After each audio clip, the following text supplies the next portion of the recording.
Hello, bookworms. Welcome back to the Bonafide Bookworm. I'm your host, Rachel, and if you're here to read along with me and improve your English. So today I have just a quick review of a movie. It's the movie Abigail, and it is about vampires, and I love anything like with vampires. Like, I'll always watch vampire stuff. So in this movie, it has a different premise. Our crew, our little gang, kidnapped this girl, and basically that's the start of it. And I can't go into detail about like who betrays who and who did what, but it was a fun movie. Like, you actually like the weird little gang of characters that they bring together. You don't want to see any of them die. Well, some of them, but yeah, it's just kind of all about this chick, this little girl, and why they were selected to kidnap her. And the acting in it was good. It was decent. I didn't think it was a bad movie. It was fun. It was a fun movie. Had a twist to it. It made the movie much more worthwhile and enjoyable because it did have twists to it. So yeah, I would watch it just for the fun of it. It is like gross bloody. Like, I'm not talking Terrifier bloody, just regular bloody, but gross bloody still. And that's about all I can say on it because I don't want to give anything away. Oh, and I am going to say hello, new bookworms. We have new bookworms that have joined us, so welcome to the channel. And then I think that's it for now. We'll pick up with our laws next time, and I still haven't had a chance to watch Practical Magic, the movie, over again, but I'll get there, I swear. So we're gonna pick up with Saving Sadie by Joal, Derse, Dauer with Elizabeth Ridley. And when we left off, Joal was getting some money from, just different organizations. She'd gone on TV and had a story done about Sadie, and she'd sent out letters and emails and just trying to drive traffic to their, basically their Kickstarter for Sadie. But now things have kind of slowed down, and so she's a little worried what's going to happen because she cannot afford all the care that Sadie needs. So that's where we're picking up on page 81 of Saving Sadie. As the weeks went on, I remained fully committed to getting Sadie walking again. But from a practical standpoint, it was becoming really difficult to carry her everywhere or to ask her to bunny hop any farther than a few feet at a time. She was growing stronger, gaining muscle every day, and was now inching toward a healthy 50+ pounds. But meanwhile, my poor arms struggled to keep up with her increasing size and weight. So I decided to buy her a wagon. It will just be temporary, I promised myself, so it'll be easier to transport her when we aren't in the car. Money was tight, so I went on Craigslist and bought a used child's wagon, a modular red, hard plastic, Little Tykes model with a long, stiff handle for pulling. As soon as I picked it up, I realized how large and unwieldy it would be, especially getting it into and out of my SUV, but there was no way to return it. My friend Skip McCabe of Moondalen, Illinois, was generous enough to paint the wagon in Sadie's signature colors of yellow and green. I hoped we wouldn't need the wagon for too long, only until Sadie was ready to have her back leg amputated so she could walk again. Around this time, I received a phone call from a woman named Joni, offering to give us the walking wheels that her disabled dog wasn't using. You've probably seen dogs with this type of apparatus, which is basically a wheelchair for dogs, with 2 wheels at the back legs and attached to the torso with metal bars along either side and straps around the chest and hindquarters. Joni, whose dog was a patient of Dr. Jody's, there's a lot of J names in this book, had heard about Sadie at Dr. Jody's clinic, where as part of our marketing efforts, we had put up a poster with pictures of Sadie and our website info, along with a jar to collect donations toward her care. My dog just never adjusted to the walking wheels, Joni explained over the phone. So if you are interested, I'd be happy to let you have it. I can drop it off at the clinic. Her offer was very generous. I knew from my own research that these devices were very expensive, and yet I couldn't accept. I just couldn't bring myself to consider the possibility that Sadie might never walk again unaided. Thank you so much for the offer, but Sadie will be walking again soon, I explained. At the moment, I'm transporting her in a kid's wagon, but we shouldn't need that for much longer. All right, she replied. That's great news. She paused, then continued, sounding hesitant. But if you change your mind, just give me a call. The offer still stands. I hung up the phone and looked at Sadie, curled up contentedly on the kitchen floor near my feet. You will be walking again soon, won't you, girl? I asked tentatively. She raised her head and gazed up at me, but otherwise didn't respond. Toward the end of May, Dr. Jody said she believed Sadie was now strong enough to undergo surgery to remove the bullet from her forehead. I have been scrupulous about mixing the powder and liquid and applying the thick poultice twice a day, and while it had drawn the bullet closer to the surface, clearly it was never going to come out on its own. Couldn't we just leave the bullet in there? I asked, taken aback by the suggestion. It doesn't seem to be bothering Sadie at all.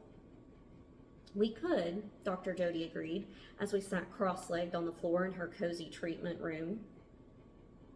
With Sadie stretched out between us, rows of acupuncture needles neatly aligned along her torso and legs. Plump, overstuffed pillows supported our backs as soft music played in the background. But on the other hand, we don't know if the bullet is causing her any pain or headaches or other discomfort. There's also the chance it could be releasing heavy metals or other toxins into her bloodstream. I think we should take it out. It's a relatively minor surgery, she added quickly, no doubt reading the concern on my face. We wouldn't even need to keep her overnight. Before I could reply, she continued, I think we should remove the cyst on her tail at the same time. It seems to be getting bigger, so it really should come out too. I paused a moment to catch my breath. A two-part surgery? Was Sadie strong enough for that? She'd been through so much in her life, especially in recent months. What if an operation, even a minor one, was more than her poor, brutalized body could tolerate? I worried that she might still be compromised in ways we weren't even aware of. Even so, I trusted Dr. Jody, and I knew she always had Sadie's best interest at heart. This was a Tuesday, so we scheduled the surgery for the following Monday, June 4th, allowing Sadie a few more days to rehab and recover before the operation. When we returned home from the appointment, Sadie's surgery was weighing heavily on my mind, as was the fact that it was now the 29th of May, which meant there were only 2 days left in the 1 month I had given Sadie to show significant improvement before deciding whether to continue with her rehab. She had made some progress without a doubt, but yet if I were to be brutally honest, she was nowhere near where I hoped and believed she would be by now. The strength and feeling in her back legs was minimal, even after all the swimming, exercises, and acupuncture to stimulate and regenerate her nerves. We were struggling to get media coverage for Sadie's story, and funds were running desperately low. Feeling despondent, I phoned Marnette. I told her about scheduling Sadie's surgery for Monday and my despair over Sadie's lack of progress at this all-important 1-month milestone. Have you checked the chip-in page recently? Marnette asked. No, I admitted. I've just been too busy and too exhausted to check it out. Take a look. You might be surprised. Her tone of voice was warm, and in my mind's eye, I pictured her twinkly smile. You mean right now? I asked. Yes. Are you near your computer? I can be. I took the phone into my study, turned on the computer, logged in, and then opened our chip-in page. My heart immediately tumbled to my feet. We had only managed to raise $1,165 towards our goal of $8,000, and we were almost halfway through the funding period. And Marnette wants me to be happy about this? Marnette, we haven't even raised $1,200 yet, and it's almost the 1st of June, I say glumly. I know how much time, energy, and effort you've been putting into saving Sadie. Joel, I'm not talking about the fundraising. You aren't? Then why did you want me to check the chip-in page? Read the messages. Messages? What messages? The messages and comments people posted when they made their donations. She sighed, sounding exasperated. Joel, you need to look beyond just the money, the dollars and cents, in order to see the complete picture, the full impact that Sadie is having on people. Okay, let's see. I quickly scrolled down the page and began reading. Wishing you and Sadie all the very best as you work towards a recovery for her. BC, Canada. Sonara M. God bless you for taking such wonderful care of Sadie. I truly believe the dog is God's most beautiful creation. You will never find another human loves you as much as your dog. Thomas C. Just lost my border collie called Sadie, aged 18. Miss her so much. Hope this contribution helps your Sadie. God bless her. Hugs, Sandra Q. Sending my prayers and blessings to you, Sadie. Robert R. God bless you and Sadie too. Cynthia G. Well, what do you think? Marnette asked as I continued skimming the page. In truth, I was speechless. The donations people were making were small, $5 or $10 in most cases, but the comments were so touching and heartfelt they were worth $1 million each. I'm really humbled, I admitted, feeling sheepish. I was so focused on the money, on reaching our goal and monitoring the bottom line, that I didn't even notice the comments. That's part of Sadie's gift to you, Marnette explained, to make you notice the little things in life and help you focus on what truly matters. Marnette was right. Here was Sadie, working her magic on me yet again, and me not even realizing it. Not for the first time, I wondered, who was saving whom? Was I rehabbing Sadie, or was she in fact rehabbing me? Along with our internet and email outreach efforts and approaches to the media, I worked on arranging a series of meet and greets for Sadie to introduce her to the community and show people in a really concrete and visual way how their donations were helping her recover. Sadie's first public appearance was Friday, June 1st, 2012, at Jammin' on Janesville, here in Muskego, again with the J's. I put a lot of effort into getting Sadie ready, washing her, grooming her, brushing her, tying a colorful bandana around her neck, and making sure she looked perfect. I wanted everyone to see how beautiful and wonderful she was, and then, hopefully, be inspired to offer help. But I worried too. How would Sadie react to the crowds, the noise, and so many strange new people all at once? I envisioned a nightmare full of eager children with busy hands, fireworks and sparklers, and Roman candles, cars backfiring and other dogs on leashes with their curious, inquisitive noses wanting to smell and engage and explore.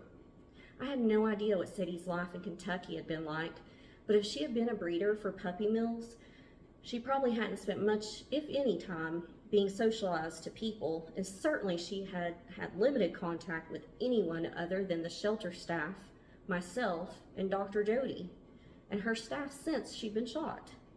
So I naturally worried about how Sadie would react to this new and potentially upsetting experience. Still, I knew we had to give it a try, for Sadie's sake. So I put my reservations on hold as I loaded Sadie into her brand new, at least to us, Little Tykes plastic wagon, and we made our way to Jammin' on Janesville and to our station at the booth outside Dr. Jody's clinic, the Animal Doctor Holistic Veterinary Complex. How to describe Jammin' on Janesville? Well, imagine a carnival, street fair, music festival, and good old-fashioned Midwestern block party. Then multiply it by 20, and that might give you some idea of the scope of the event.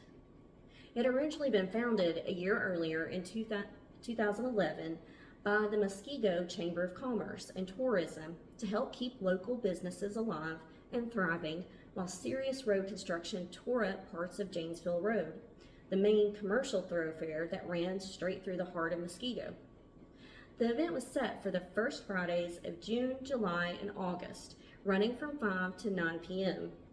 All the businesses along a 3-mile stretch of Janesville Road set up tables, booths, and exhibits in front of their establishments so the public could come and linger, shop and learn more about and support local businesses, all while enjoying food, live music, beer, and wine tastings, games, raffles, demonstrations, and other entertainment. As Sadie and I made our way down the street, I was bowled over by the crazy party atmosphere that had descended on our normally sedate little suburb. The street was full of honking, beeping traffic and people on motorcycles and hundreds of pedestrians moving from tent to tent, table to table, enjoying the warm, hazy, early summer evening. Twangy country rock bands staged impromptu concerts in parking lots. Clowns twisted balloons into hats and swans and sailboats, and vendors hawked jewelry as giddy children played beanbag toss and had their faces painted with bright, colorful designs. And the food. Nothing says summer in Wisconsin like fairground food. Roasted corn on the cob with its warm, rich, caramely aroma, papery husks singed and seared, and then peeled before being plunged into huge open vats of velvety, melted golden butter and doused with salt and pepper and spicy Cajun seasoning. My mouth watered as we passed the funnel cakes, cotton candy, saltwater taffy, and the sizzling double and triple level grills cooking succulent burgers, bratwurst, kielbasa, and Italian sausage. Making me hungry. All right, we're going to stop there at the top of page 90. And I really enjoy reading the comments that were left on Sadie's page. That was very sweet. So wherever you're at, I hope it's great, and I hope you're having a great day, week, month, year, and wherever you're at, I hope it's great, and I hope you come back here. Bye.